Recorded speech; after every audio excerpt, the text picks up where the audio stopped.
Assalamualaikum warahmatullahi wabarakatuh. Halo semuanya, salam sehat untuk kita semua. Pada kesempatan kali ini, kita akan membahas tentang penyakit jantung koroner. Sebelum kita membahas apa itu penyakit jantung koroner, berikut adalah gambar letak atau posisi jantung di dalam tubuh kita, yaitu di dalam rongga dada sebelah kiri. Nah, apa pengertian dari penyakit jantung koroner? Yaitu gangguan fungsi jantung akibat otot jantung kekurangan darah karena penyumbatan atau penyempitan pada pembuluh darah koroner yang disebabkan oleh kerusakan lapisan dinding pada pembuluh darah. Penyakit jantung koroner merupakan penyebab nomor 1 kematian di seluruh dunia. Setiap 3 detik, ada yang meninggal akibat penyakit jantung koroner atau penyakit stroke. Di Indonesia sendiri, 1 dari 10 orang meninggal akibat penyakit jantung koroner. 80% penderita penyakit jantung meninggal mendadak karena serangan jantung. Dan 50% diantaranya tanpa gejala sebelumnya. Penyakit jantung koroner juga menghabiskan dana sekitar 7,4 triliun untuk total pelayanannya dan merupakan terbesar dari seluruh jenis penyakit di tahun 2016. Sebenarnya, bagaimana siklus penyakit ini bisa terjadi? Proses terjadinya penyakit jantung koroner sudah dimulai dari usia dini, di mana terjadi penyumbatan darah arteri melalui pola hidup yang kurang baik. Sehingga menjaga pola hidup dari usia dini akan menurunkan resiko terjadinya penyakit jantung koroner.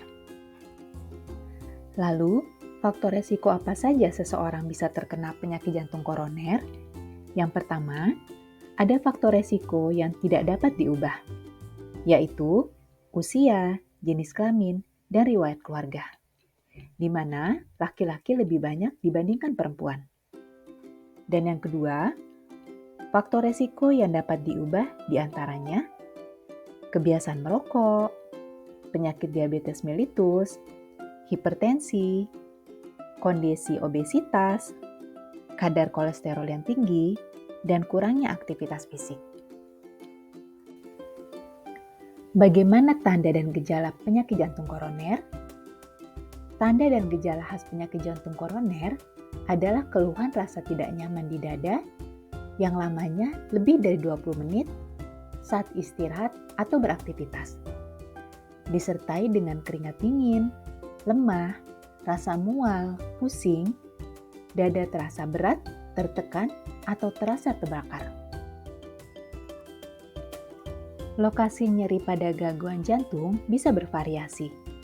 Berikut adalah gambaran tempat-tempat nyeri yang bisa pasien rasakan, yaitu di belakang dada, di belakang tulang dada sampai ke leher, di dada menjalar ke bahu atau ke rahang, di daerah punggung kedua belikat, atau di dada bawah di ulu hati, sehingga sering ditafsirkan pasien sebagai sakit mah. Seseorang perlu mengenali keluhan-keluhan yang mungkin muncul pada penyakit jantung koroner. Di antaranya, rasa nyeri seperti ditekan pada dada, nyeri yang menyebar pada lengan, punggung, bahu, leher atau rahang, perasaan pusing, berkeringat dingin, rasa mual dan muntah, sulit bernafas atau napas pendek-pendek, dan merasa sangat lelah. Nah, bagaimana tata laksana untuk penyakit jantung koroner?